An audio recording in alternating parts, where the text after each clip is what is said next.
to Life Library. In our previous episode, Tonnam shared her academic journey about how she prepared to apply to top high schools in the US, and today we welcome her back to talk about her extracurriculars and summer programs that she has attended to.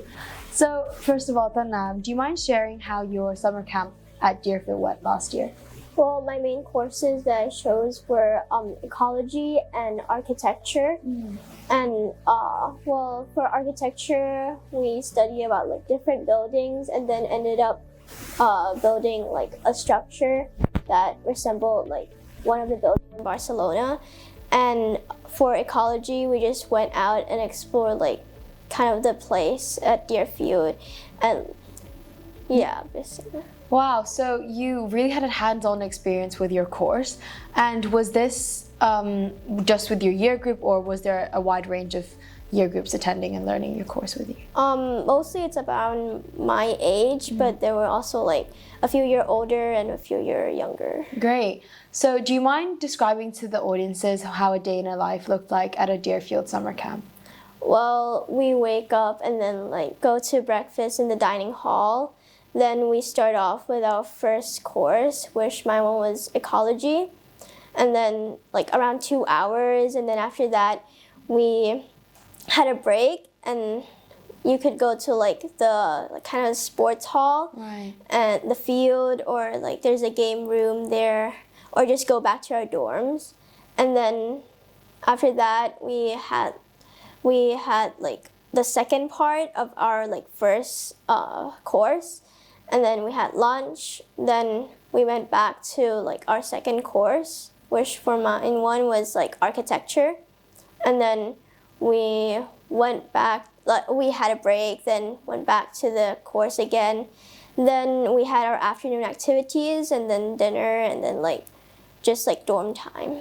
Great. So that sounds like a very packed day in a life for a summer camp, starting from when around like 7 and like finishing at like 4 to 5. Yeah. Great. So that's really useful for someone to want to see if Deerfield Summer Camp is actually rigorous. Would you say that it was tiring or like academic, or do you think that it was like a good balance for a summer camp? I think it was a good balance because they gave us like break time as well, and then some days we would go on like excursions as well. Right.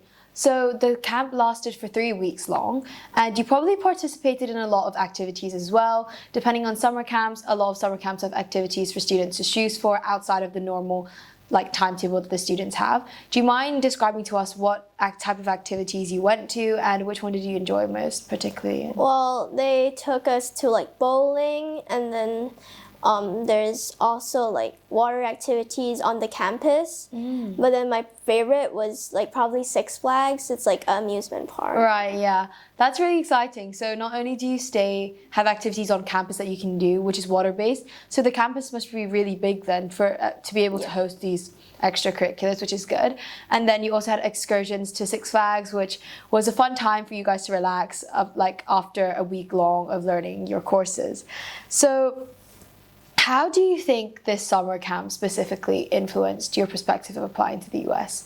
Because you mentioned in the earlier episode that you went to Deerfield, and then as soon as you came back, you were like, Mom, I need to go to US. I was really like intrigued by their learning lifestyle. Why do you think this has influenced your perspective?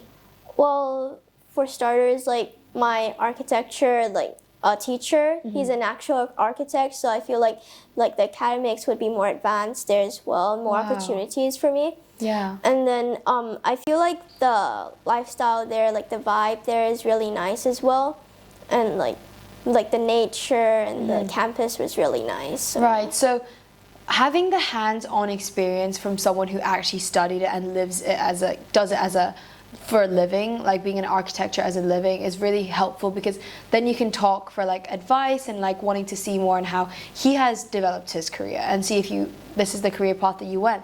So that's partly why you chose to go. Yeah. So like you mentioned before, going to the Deerfield Summer Camp has really given you a perspective of what studying in high school in the US looked like. So what did you learn between the differences between going to high school in the US and at Shrewsbury International School, Thailand? Well, the first thing you do is like wake up and then you meet your friends, so that's already like different. And also, I think you spend more time on the campus and you get to do more stuff, be part of like the community more, and also the teachers are on campus so they can always help you if you have a question.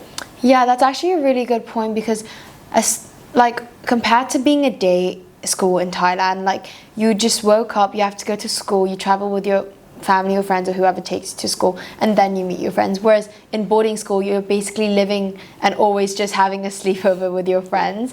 So that must have been really nice, and it's something that you enjoy now that you've experienced it, right? Yeah. Okay. And I would like to move on to talk about how your extracurriculars that you do in prep school and how that has shifted to you starting high school. So first of all, do you mind running us through some of the extracurriculars you do and like some that you are most proud of or what you most enjoy doing? The thing that I probably most enjoy is like this different sports I do, which is like volleyball, football, and badminton, because like it pulls me away from academics and like gives me a time to relax with my friends and like make new ones as well. Yeah, that's actually a really good point because when I used to play sports in high school, the friends that I gained from playing sports is obviously different to your friend groups, or sometimes it actually overlaps, but it just brings you to a wider community of people that you can talk to and connect with.